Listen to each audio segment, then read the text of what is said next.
சேவை செய்ய வந்த இடத்துல என்ன சுகம் கேட்குது. இப்போ பாமர மக்கள் படிக்காதவங்க இந்த ரோட்டில் பார்க்குறீங்க, எல்லாம் ஒரு 100 ரூபா 50 ரூபாய் கஷ்டப்பட்டு இருக்காங்க.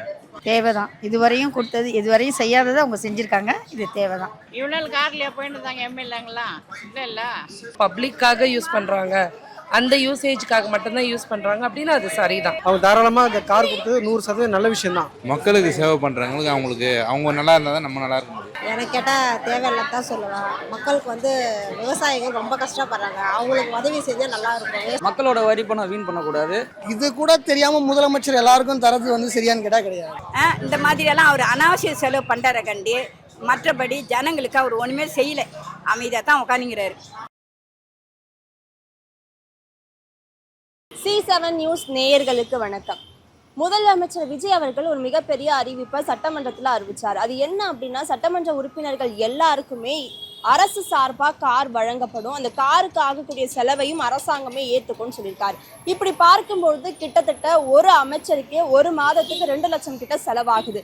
இது தேவையா அப்படின்ற ஒரு மிகப்பெரிய கேள்வி எழுந்திருக்கு. இந்த அறிவிப்பை மக்கள் எப்படி பார்க்குறாங்க அப்படின்றத நேரடியாக அவங்க கிட்ட கேட்டு தெரிஞ்சுக்கலாம் வாங்க. இது தேவையில்லாத செலவுன்னு தான் நான் சொல்லுவேன். இவங்க எல்லாம் வந்தவங்க எதுக்கு வந்திருக்காங்க? மக்களுக்கு சேவை செய்ய வந்துடுறாங்க. சேவை செய்ய வந்த இடத்துல என்ன சுகம் கேட்குது.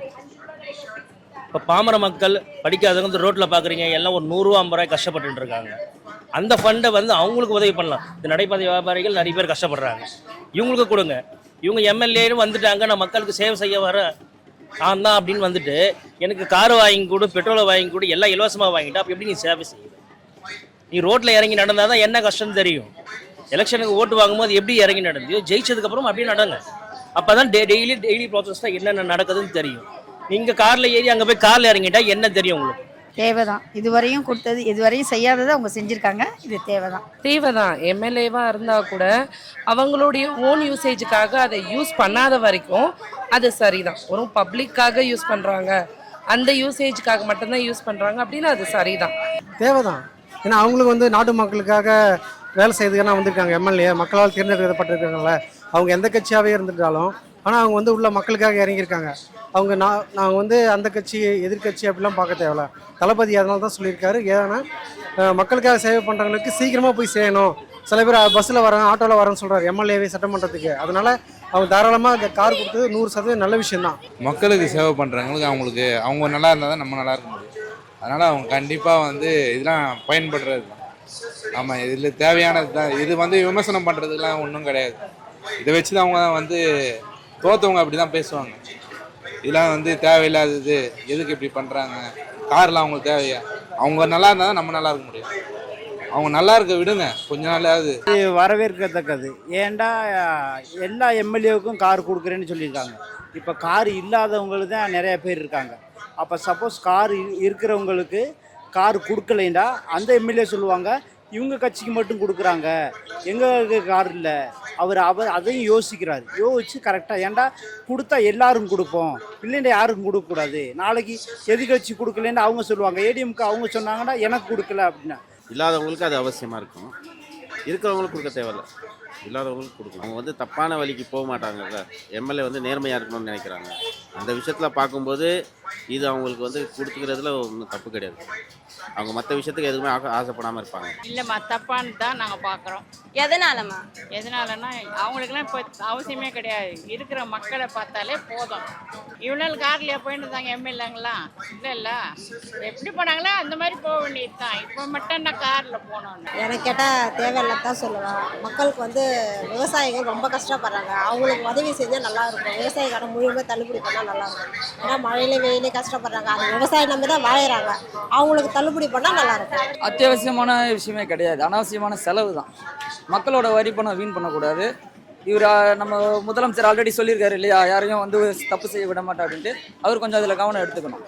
கண்டிப்பாக ஏற்றுக்க முடியாதுங்க. கார் கொடுக்குறதுனால எப்படி அவங்க மக்களுக்கு சரியாக சேவை செஞ்சுருவாங்கன்னு நினைக்கிறீங்க? அப்படி சொல்லவே கூடாது. இந்த எம்எல்ஏக்கள் மக்களுக்கு வேலை செய்ய வந்திருக்காங்க. அவங்களுடைய தேவைகளை முதல்ல பூர்த்தி செஞ்சுட்டு அப்புறம் அவங்கள கொண்டு நம்ம வேலையை வாங்கலான்ற ஒரு ஐடியா கூட இருக்கலாம் முதலமைச்சருக்கு. ஆனால் கொடுத்தது சரிதானே. யாருக்கு கொடுக்கணுமோ அவங்களுக்கு கொடுக்கலாம், எல்லாருக்குமே கொடுக்கறது தப்பு. அதேமாதிரி அது சட்டமன்றத்தில் 3 பேர் அதை பற்றி பேசியிருப்பாங்க. 3 பேரில் 2 பேருக்கு ஆல்ரெடி கார் இருக்குது. அவங்க அஃபிடவிட் எடுத்து பார்த்தாலே தெரியும். விசிகா எம்எல்ஏ அவர்கிட்ட கூட கார் இருக்குன்ற மாதிரி அஃபிடவிட்டில் சொல்லியிருக்காரு. இது கூட தெரியாமல் முதலமைச்சர் எல்லாருக்கும் தரது வந்து சரியான்னு கேட்டால் கிடையாது. இப்போ நீ 2500 தரேன்னு சொன்னேன், அது கொடுக்கல. நான் இப்போ இது வந்து கரண்ட் பில்லு, வீட்டு வரியெல்லாம் ஏற்றியாச்சு. இதெல்லாம் ரொம்ப நாங்கள் கஷ்டப்படுறோம். நான் நிறைய இடத்துல வந்து தண்ணி வரல, சாக்கடை தண்ணி தான் வருது. நான் அதெல்லாம் வந்து சரி பார்த்து அதுக்கெல்லாம் நீ வந்து கொடுத்தியானா பரவாயில்ல. உன் இஷ்டத்துக்கு வந்து காருக்குன்னு போய் செலவு பண்ணுறத ஏழை பாமர ஜனங்களுக்கு நீங்கள் உதவி செஞ்சாக்கா ரொம்ப நல்லா இருக்கும். இப்போ ஒரு எம்எல்ஏ சொல்றாங்க, நான் வந்து பொருளாதாரத்துல ரொம்பவே பின்தங்கி இருக்கேன், எல்லா மக்களையும் சந்திக்கணும்னா எனக்கு கார் தேவை, அதுக்கான ஒரு கார் எடுக்கணும்னா செலவாகுது, அதனாலதான் லஞ்ச லாவணியம் இல்லாத ஒரு ஆட்சியை கொடுக்கறதுக்கு அரசாங்கம் உதவணும்னு சொல்லியிருக்காரு. ரைட்டு. ஒரு பெயிண்ட் வேலை செய்கிறவங்க கூட ஒரு 2 வீலர் வாங்குறான் லோன் போட்டு, உனக்கு 75,000 சம்பளம் கொடுக்குறாங்க, ஒரு 2 வீலர் வாங்கு, லோனை போட்டு 2 வீலர் வாங்கி அந்த 2 வீலர் எடுத்து நீ சுற்று. கார் வாங்கி கொடுத்தா தான் நான் சேவை செய்வேன்னா நீ தேவையில்லை. சந்தெல்லாம் போகலாம் ஈஸியாக, காரில் போனால் தான் கஷ்டம். இண்டு இடுக்கு சந்து போதில் 2 வீலரில் போகலாம். இது பேட்டரி வண்டி வந்துச்சு, இன்னும் சேவ் ஆகும், உங்களுக்கு பெட்ரோல் செலவும் இருக்காது. ஸோ மக்களுக்கு என்ன தேவை? எம்எல்ஏ வந்து அவங்க கஷ்டப்பட இருக்காங்க, மக்களுக்கு சேவை செய்ய வந்தீங்களா, அது நோக்கத்தோடு போங்க. எனக்கு கார் வேணாலே அப்போ பங்களா கேட்பாங்க, என்ன சட்டமன்றத்துலேருந்து என் ஊர் தூரமாக இருக்குது, என்னை பீச் ஒரு கெஸ்ட் ஹவுஸ் கேட்பாங்க. அப்போ 4 நாள் அவங்களும் செஞ்சால் மக்களுக்கு என்ன செய்யும்? அது அவங்க வந்து பற்றாக்குறை ஏற்படுத்தும் அப்படின்னு தெரிஞ்சு தானே செய்கிறாங்க. அதில் ஒன்றும் தப்பு இல்லை, அவங்க கரெக்டாக தான் செய்கிறாங்க. இது எந்த ஆட்சியுமே செய்யாததை இப்போ செய்கிறாங்க. இதெல்லாம் வரவேற்கத்தக்கது தான். கார் கொடுத்தாதான் நான் போகிறேன்னு சொல்கிறது ஏற்றுக்க முடியாது. பட் ஆனால் கவர்மெண்ட்லேருந்து தானே அவங்க ஸ்பான்சர் பண்ணுறாங்க இவங்களுக்கு. அவங்க கேட்கறதுக்கு முன்னாடியே அவங்க ஸ்பான்சர் தானே பண்ணுறாங்க. பட் அதில் யூசேஜ் இருக்கிறதுனால தானே பண்ணுறாங்க. ஸோ அது எனக்கு ஒன்றும் தவறுன்னு படலை, என்னோட பர்சனலாக. தாராளமாக, ஏன்னா மக்களை சீக்கிரமாக சந்திக்கணும்ல. அவர்கிட்ட போக்குவரத்துக்கு வாகனமே இல்லை அப்படின்னா ஒரு எம்எல்ஏவில் ஒரு நாளைக்கு ஒரு இடத்துல மட்டும்தான் வேலை செய்யணும் முடியாது. அவர் அடுத்தடுத்து அவர் தொகுதி எத்தனை மக்கள் இருக்காங்க, அத்தனை தொகுதியும் போய் பார்க்கணுன்னாக்கா ஒரு நாளைக்கு அவருக்கு ஏகப்பட்ட சிக்கல் இருக்கும், ஏகப்பட்ட ஃபங்க்ஷன் இருக்கும், எல்லாத்தையும் கலந்துக்கணுனாக்கா அவருக்கு டைம் ரொம்ப ரொம்ப முக்கியமானது. அப்போ தளபதி கொடுத்த வண்டி நல்லது தான். மக்களுக்காக பணிபுரியவங்களுக்கு வாகனம் கொடுக்கலாம் ஒரு பெரிய விஷயமே இல்லை, கொடுத்து தான் ஆகணும். இது வந்து மக்களோட வரி பணம் தாங்க. பட் இருந்தாலும் வந்து இப்போ அவங்க வந்து பயன்பாட்டுக்கு இப்போது ஒரு தேவையான இடத்துக்கு போகணுன்னா வந்து வண்டி இருந்தால் தான் முடியும். வண்டி இல்லாமல் போக முடியாது. அவங்க நடந்து போனால் நல்லாயிருக்கும், ஓ மந்தா காட்டுறான் போல இருக்குது, நடந்து வரான் போல இருக்குது, அப்படி தானே யோசனை பண்ணுவீங்க. இப்போது அவங்க வந்து காரில் ஒரு 2 லட்ச ரூபா போகிறதுனால அதில் ஒன்றும் வந்து இதுவெல்லாம் இல்லை. அது அவங்க ஃபஸ்ட்டு காரில் வந்து தேவையான இடத்துல போகிறதுக்கு வரத்துக்கு போக்குவரத்துக்கு அதுக்கு கார் அவசியமான ஒரு இதுதான். யார் கேட்குறாங்கன்னு ஒன்று இருக்குல்ல, எல்லாருக்குமே தேவையில்லை. யார் கேட்குறாங்களோ அவங்களுக்கு ஆக்சுவலாக கேட்ட 3 பேருக்கு அதான் சொல்கிறேனே, அவங்க அஃபிடவிட்லேயே சொல்லியிருக்காங்க இது மாதிரி கார் இருக்குங்க. அது தேவையானவங்களுக்கு கொடுக்கணும், எல்லாருக்கும் கொடுக்கணும்னு அவசியம் கிடையாது. இப்போ இது வந்து இதெல்லாம் பற்றாக்குறைன்னு சொல்லும் போது எம்எல்ஏக்கு மட்டும் ஏன் செய்யணும்? அதுக்கே நான் கூட தான் கேட்பேன். இதெல்லாம் பற்றாக்குறை இருக்குது, இது அவருக்கு மட்டும் எம்எல்ஏக்கு மட்டும் ஏன் செய்றீங்க அப்படின்ட்டு நான் கூட கேட்பேன் அந்த கேள்வி. இப்போ நேற்று ஒரு எம்எல்ஏவே சொன்னார், காரில் நான் ஆட்டோவில் தான் ரயில்வே ஸ்டேஷன்லேருந்து வர்றேன், அதே என்னால் வர முடியல, நீங்கள் வந்து இறங்கினாலும் யாருன்னு என்னை கேள்வி கேட்குறாங்க. அந்த கேள்வி பதில் இப்போ ஒரு எம்எல்ஏவுக்கு இப்போ கவர்மெண்ட் ஜாப் ஒரு சாதாரண ஒரு தாசில்தார், கலெக்டர், இது எல்லாருக்கும் கார் கொடுக்குறாங்க. ஒரு இது வந்து நம்ம கட்சியிலேருந்து நம்ம மக்கள் காசுலேருந்து கார் கொடுக்குறாங்க. ஆனால் இது ஆட்சி வந்தாலும் அந்த காரை திருப்பி வாங்கிடுவாங்க. அது வரவேற்கிறது தப்பு கிடையாது, ஏன்டா இது அவங்க சொந்த காரு கிடையாது. பட் வந்து இது கொடுக்கறதுல வந்து அவங்களுக்கு யூஸ்னா யூஸ் இருக்குது. பட் வந்து நெருக்கடினா அது ஒரு பக்கம் நெருக்கடி பார்த்தா ஒரு பக்கம் டிசப்பாயிண்ட் இருக்க தான் செய்யும் எல்லா விஷயத்துலையும். ஒரு பக்கம் வந்து ஒரு நல்ல விஷயத்துக்கு பயன்படுத்தும் போது அது பார்க்கும்போது ஒன்றும் அது பெருசாக தெரியாது. கரெக்டுன்னு எனக்கு தோணலை, எனக்கு வந்து தப்பு தான் தோணும். ஏன்னு கேட்டினா ஏன் இவ்வளோ நாள் என்ன பண்ணியிருந்தாரு எம்எல்ஏ? அப்போ காரில் போய் பண்ண வேண்டியது தானே. இப்போ இவர் வந்ததுக்கு அப்புறம் காரில் போய் தான் கேட்க போகிறேன் அது குறைங்களான்னு சொன்னால் ஆரம்பத்தில் செஞ்சுருக்கலாமே. இப்போ கார் கொடுத்தா தான் நான் போய் எல்லாரும் குறையும் கேட்பேன்றாரு, ஏன் ஆரம்பத்தில் கேட்க வேண்டியது தானே அவரு? இதை தவிர்த்து இல்லாத மக்கள், ஏழை மக்களுக்கு செய்யலாம், உதவி செய்யலாம். நிறைய எவ்வளோ கஷ்டப்படுறாங்க. கிராமத்தில் போய் பாருங்க, கிராமத்துக்கு சலுகை எந்த சலுகை செய்யறதே கிடையாது. கிராமத்துக்கு வந்து சேரவும் மாட்டேங்குது, எல்லாமே எம்எல்ஏக்கள் தான் சாப்பிட்றாங்க. கிராமத்துக்கு வந்து மக்களுக்கு போய் சேர மாட்டேங்குது. கால் இருந்தா போதும், கார் வேணுன்ற அவசியம் இல்லை. மக்களை சந்திக்கணுன்ற சிந்தனை அவங்க மனசுல இருக்கணும், அதுதான் முக்கியம். ஸோ அந்த சிந்தனை இருந்தா அவங்க புயல் மழை எல்லாத்துக்கும் வருவாங்க. இப்போ மழை பெய்ய வெள்ளத்துல வந்து போறதுக்கு எங்களுக்கு போட் இருந்தா தான் போகணும், போய் மக்களை பார்ப்பேன்னு சொல்லுவாங்களா? அதை யோசிக்கணும்ல. முதல்ல ரோடே சரி கிடையாது, அவங்க காரை வச்சு என்ன பண்ண போறாங்க? மக்களோட வரி பணம் வீணும், அது ரொம்ப தப்பு. அதை முதலமைச்சர் கொஞ்சம் மாத்திக்கணும். கண்டிப்பா ஏத்துக்கலாம். ஏன்னா அவங்க நடந்து ஒரு இடத்துக்கு போக முடியாது. ஓட்டு கேட்கறப்ப வந்தாங்கன்னா அது செலவு பண்ணி வந்தாங்க. இப்போ வந்து அவங்க போறதுக்கு ஒரு கார், ஒரு வாகனம் தேவைதான், முக்கியமான தேவை. அது வந்து அவங்களுக்கு ஒரு என்கரேஜ் பண்ணிட்டு தான் அவங்க கிட்ட இருந்து வேலையை வாங்கிக்கணும். இது அவ்வளோ பெரிய செலவெல்லாம் ஆகாது எனக்கு தெரிஞ்சு. கார் கொடுக்கறது தப்பு, ஆனால் இந்த 2 லட்ச ரூபா அது மாற்றிருக்காங்கல்ல, 1,70,000 ரூபாய் சம்பளம் 1 லட்சம் ரூபாய். அது தவிர்த்து இந்த கார் கொடுக்குறாங்க. கார் தேவையில்லாதது. காருக்கான செலவையும் தமிழக அரசு தானே ஏத்துக்கிறாங்க. அது அது வந்து எதில் வருதுன்னா அவங்களுக்காக கொடுக்குறாங்க, சம்பளம் வரல, அந்த சம்பளத்தில் தான் ஆட் பண்ணிடுறாங்க. காருக்கு அந்த இதில் தனியாக ஆட் பண்ணல, சம்பளத்தில் தான் ஆட் பண்ணிடுறாங்க. கார் கொடுத்தா தானே அதுக்கப்புறம் அவங்க வந்து நிறைய கோடிக்கணக்கில் கொடுத்து தானே வந்து எம்எல்ஏ பதவிக்கே வந்தாங்க. அப்போ அந்த கோடிக்கணக்கில் பணம் இருக்குது இல்லை, அப்போ அதில் அவங்களுக்கு கார் வசதி இருக்கும்ல. அப்படி இருக்கும்போது அவங்களுக்கு வந்து கார் கேட்டுங்கிறாங்களே, அது எப்படி? அது இப்ப முதல் முறையா எம்எல்ஏக்கள் ஆகியிருக்கவங்க நிறைய பேர் இருக்காங்க. அவங்களுக்கு மட்டுமாவது இந்த அறிவிப்பு கொடுத்திருந்தா ஏதோ ஏத்துக்கலாம். ஆனா திமுகலயும் எம்எல்ஏக்களா இருக்கிற மொத்தம் 234 பேருக்கும் இந்த அறிவிப்புன்றது தேவையா அப்படின்ற ஒரு இது எதிர்கட்சிக்காரங்களை வந்து பேச விடாம அவங்களுக்கு கொடுக்குற லஞ்சம் இது, வேற ஒன்றும் கிடையாது. இதுக்கு முன்னாடி இந்த முதல்வர்கள் யாரும் இந்த அறிவிப்பை கொடுக்கல. எதிர்கட்சிக்காரனுக்கு ஒரு காரை வாங்கி அவன் வாய மூடுவான், அவங்க வாய் அடைக்கிறது சேர்த்து சொல்றாரு, வேற ஒண்ணுமே கிடையாது. இப்போதைக்கு இப்போ நான் ஆட்சியை குறை சொல்ல வரல. விஜய் வந்திருக்காரு, ஏதோ நல்லது பண்ண வந்திருக்காரு, ஆனா கூடி இருக்கவங்க எல்லாம் நல்லது பண்ணுவாங்களா? நேற்று ஒரு எம்எல்ஏ பேட்டி கேட்டார், அவுட் ஆஃப் இனோவா கார் இருக்கு ஒரிஜினலா, ஆனா போய் சொல்றாரு. யாரை ஏமாத்த? அவங்க கார் கொடுத்தாதான் மக்களை போய் நான் பார்ப்பேன்னு சொல்லலையே, அவங்களா தானே செஞ்சிருக்காங்க. அவங்க வந்து மகளிருக்கு சொன்னதை கண்டிப்பா செய்வாங்க. எல்லா மகளிரும் அவங்க பக்கம்தான். இப்போ நான் முதலமைச்சர் பக்கம் தான், அதனால கண்டிப்பாக செய்வாங்க. எந்த அவங்க சொன்னதையும் செய்வாங்க, சொல்லாததையும் செய்வாங்க. இதுவரையும் இருந்த ஆட்சி சொல்லாதது செய்யாததெல்லாம் அவங்க செய்வாங்க. இப்போ அப்படி பார்த்தோன்னா இதுக்கு முன்னாடி ஏகப்பட்ட செலவு போச்சே, அப்போ யாரும் கேட்க முடியலல்ல. இதாவது ரீசனபிளான செலவாக தானே இருக்கு.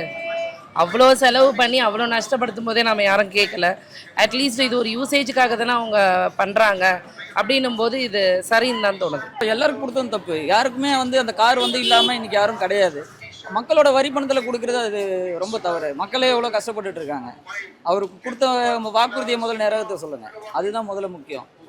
அதை சொல்லி தான் மக்கள்கிட்ட ஓட்டு கேட்டு வாங்கியிருக்காரு. மக்களும் மனப்பூர்வமாக அவங்களுக்கு ஓட்டு போட்டிருக்காங்க.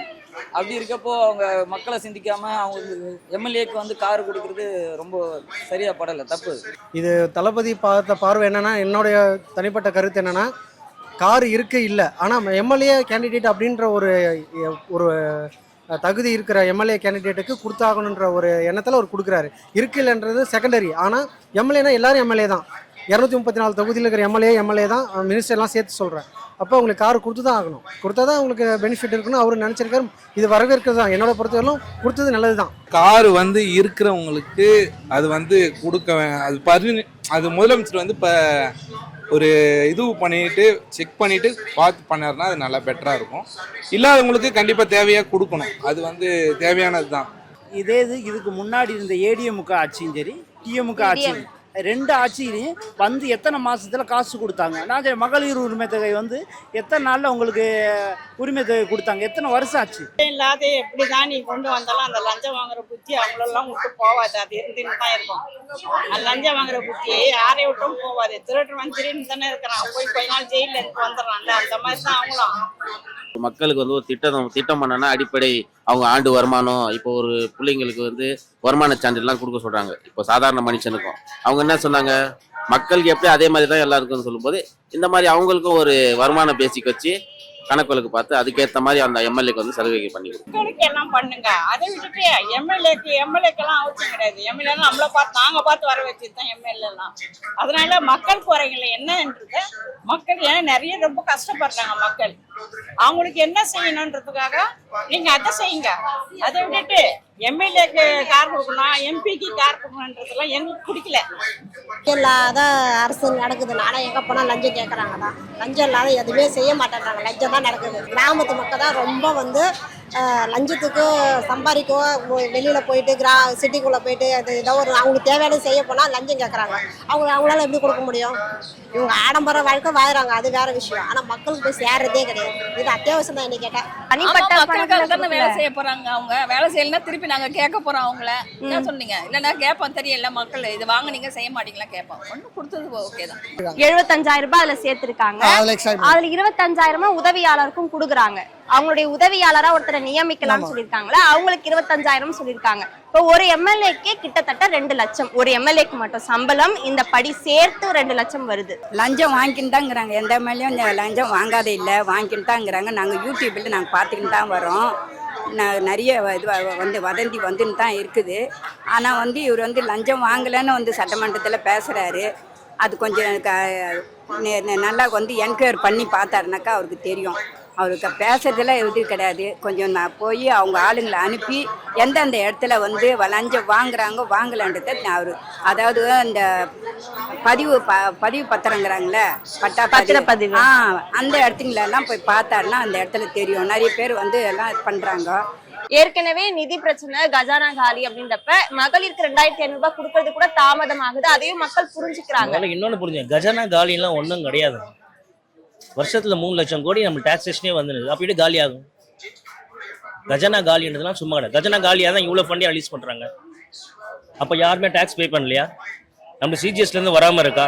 எல்லாம் வந்து தான் இருக்குது ஃபண்டு. கஜானா காலின்றது கிடையாது. அதை வச்சு என்ன அடுத்த டெவலப்மெண்ட் என்ன?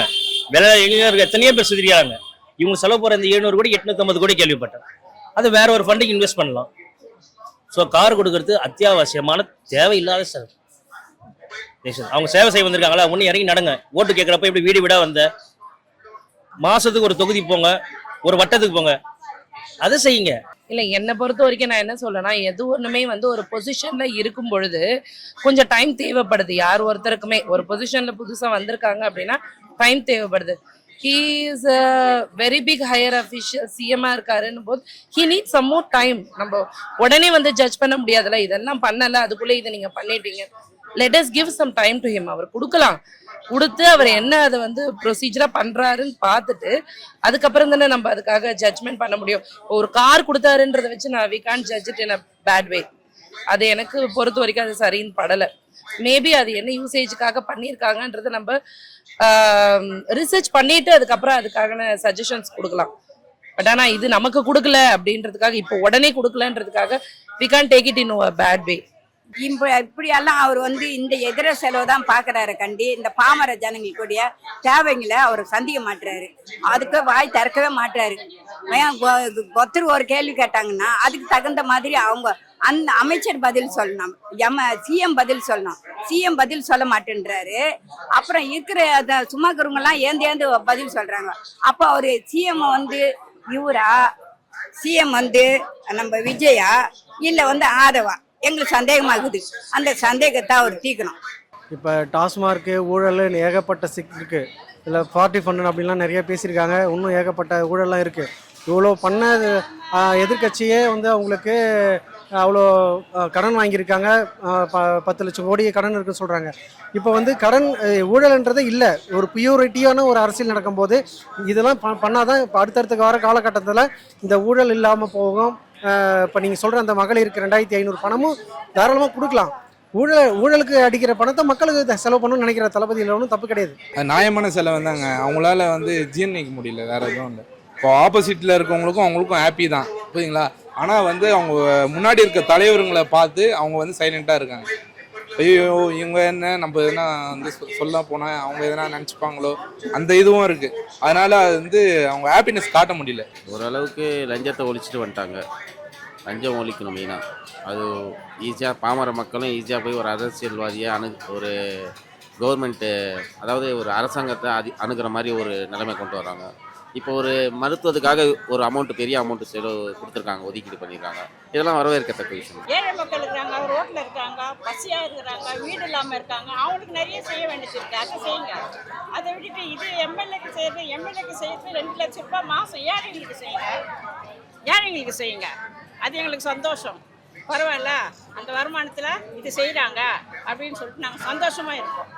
கண்டிப்பாக அதிருப்தி தானே. அது அதிருப்தியும் இருக்குது, கோபமும் இருக்குது, ஆதங்கமும் இருக்குது. அது ரொம்ப தவறான விஷயம். இவரே வந்து மற்றவங்களுக்கு ஒரு எக்ஸாம்பிளாக இருக்கிறதுக்கு முயற்சி பண்ணணும். ஆக்சுவலாக இப்போ நிறைய முதலமைச்சரை மக்கள் பார்த்துருக்காங்க, நீங்கள் நான் உட்பட எல்லாருமே பார்த்துருக்கோம். அவங்க செஞ்ச தவறெல்லாம் யாரும் செய்யக்கூடாதுன்றதான் நம்ம இவரை செலக்ட் பண்ணியிருக்கோம். அப்படி இருக்கப்போ இவரும் பழைய ஆளுங்க மாதிரியே செய்கிறாங்க அப்படின்னா, ஒரு சில நபருக்கு பார்த்தீங்கன்னா இனோவா சம்பத்னு ஒருத்தர் இருக்கார். ஸோ இப்போ அந்த கார் பற்றி கேட்கறதுனால சொல்கிறேன். ஸோ அவருக்கு ஒரு அடையாளமாகவே அந்த கார் ஜெயலலிதா மேடம் கொடுத்தது பார்த்தீங்கன்னா ஒரு அடையாளமே ஆயிடுச்சு. இப்போ இவரும் அதே மாதிரி ஒரு ஸ்டைலில் பண்ணுறாரு அப்படின்னா அது ரொம்ப தப்பு, ரொம்ப அருவருப்பாக இருக்குது. ஆக்சுவலாக அது செய்யக்கூடாது. 3 மாதம் வந்திருக்காரு செலவுன்னா அவர் முதல்ல அதை புரிஞ்சுக்கிட்டு ஒரு புக்கு எடுத்து அதை படிக்கணும், அதை புரிஞ்சுக்கணும், அதுக்கப்புறம் தான் ஆன்சர் பண்ண முடியும். நீங்கள் எடுத்ததும் இப்படி கேட்குறது முதல்ல நான் உங்களுக்கு சொல்கிறேன், நீங்கள் அந்த மாதிரி கேட்காதீங்க. 3 மாதத்துக்கு யாராலும் எதுவுமே செய்ய முடியாது, புரியுதுங்களா? சும்மா டார்ச்சர் பண்ணக்கூடாது. யாராக இருந்தாலும் என்னை பொறுத்தவரைலாம் அவர் வந்தது ஒரு புது ஆள் வந்திருக்காரு, அவ்வளோதான். மற்றபடி அவருக்காக என்னோட ஓட்டுன்னு கிடையாது, இவங்களுக்கு ஓட்டு இல்லைன்னு கிடையாது. புதுசாக வரணும். ஒரே குடும்பத்துலேருந்து தாத்தா ஆயா பாட்டி இதெல்லாம் எப்படி சொல்லுங்க. நிதி நெருக்கடியெல்லாம் தமிழகம் இல்லை, அது தெரிஞ்சு தானே ஆட்சிக்கு வந்தார். அது தெரிஞ்சு தானே ஆட்சிக்கு வந்தார். ஏன்னா இவர் தான் ஆக்சுவலாக மேனிஃபெஸ்டோ கடைசியில் கொடுத்ததே இவர் தான். இது தெரியாம தான் எல்லாத்தையும் கொடுத்தாரா? அந்த கேள்வியை நீங்க முன் வைக்கிறீங்களா? நான் முன் வைக்கிறேன். முதலமைச்சர் பார்த்து தான் கேட்குறேன். அதெல்லாம் தெரியாம தான் ஆட்சிக்கு வந்தீங்களா? முன்னாடியே தெரியும். ஆக்சுவலாக பட்ஜெட் இப்போ பிப்ரவரிலாம் பட்ஜெட் போட்டாங்க. நீங்கள் மார்ச் எண்ணில் தான் நீங்கள் உங்களோட மேனிஃபெஸ்டோ சொல்கிறீங்க. உங்களுக்கு அது தெரியாதா? தெரியாமல் தான் கொடுக்குறீங்களா? இதான் கேட்கணும்ல. அது எதுவுமே தெரியாமல் இப்போ எதுக்கு இங்கே சிஎம் சீட்டில் வந்து உட்காந்துக்கிட்டு நிதி பற்றாக்குறைன்னு சொல்கிறாருல, எல்லா விதத்துலேயும் வருமானம் இருக்குது, வருமானம் இல்லாத இல்லை. அது நிதி பற்றாக்குறைன்னு சொல்கிறது அதெல்லாம் சும்மா பேச்சு. எல்லா விதத்துலேயும் அவருக்கு வந்து நிதி கட்சின்னு தான் இருக்குது. அவருக்கே வந்து அவருடைய பணத்தில் ஒரு பைசா கூட எடுக்க மாட்டேன்றார். எவ்வளோ கோடி கணக்கில் சம்பாரிச்சு தானே அவர் வந்தார், சிஎம்மாக வந்தார். நான் அவர் பணத்துலேருந்து தொட மாட்டேன், அது அப்படியே பேங்க்கில் இருக்கட்டும்னு. புதுசாக இப்போ என்னத்துக்கு பில்டிங் கட்டணும், புதுசாக ஆஃபீஸ் எதுக்கு இது பண்ணோம்? இவ்வளோ செலவு பண்ணி ஆஃபீஸ் கட்டியிருக்காருல்ல. இப்போ வந்து அந்த பணத்தை வந்து ஜனங்களுக்கு உதவி செய்யலாம்ல, எங்களுக்கெல்லாம் உதவி செய்யலாம்ல, ஏழைங்களுக்கெல்லாம் உதவி செய்யலாம்ல. என்ன மாதிரி ஏழைங்களுக்கெல்லாம் கொடுத்தா எவ்வளோ நல்லாயிருக்கும், உதவி செய்யலாம்ல. அப்படி எவ்வளோ கஷ்டப்படுறோம் நாங்கள்லாம். இப்போ உங்களுக்கு புது பில்டிங் தேவையா? அந்த செலவை வந்து எங்களுக்கெல்லாம் உதவி செய்யலாம்ல, ஜனங்களுக்கு உதவி செய்யலாம். அதை செய்யாத புது பில்டிங்கை ஏற்பாது. அதுக்கு எத்தனை கோடி செலவு பண்ணிக்க, கோடியாக போய் வாழை மரத்துக்கு போய் கோடியும், அப்புறம் வந்து நெல் மூட்டைக்கு வந்து பில்டிங் கட்டி நெல் மூட்டையெல்லாம் பாதுகாக்கணும். அதை விட்டுட்டு கவர் போடுறதுக்கே, நெல் மூட்டைக்கு கவர் போட்டால் அந்த கவர் எவ்வளோ நாளைக்கு தாங்கும்? அந்த கவர் இது அப்படியே பிஞ்சு தானே போவோம். அவர் கவர் போடுறதுக்கு இத்தனை கோடி, வாழை இது பாதுகாக்கிறதுக்கு கோடி கணக்கில், பில்டிங்கை வந்து புதுசாக கட்டுறதுக்கு அதுக்கு இந்த மாதிரியெல்லாம் அவர் அனாவசிய செலவு பண்ணுறார கண்டி. மற்றபடி ஜனங்களுக்கு அவர் ஒன்றுமே செய்யலை, அமைதியாக தான் உட்காந்துங்கிறாரு.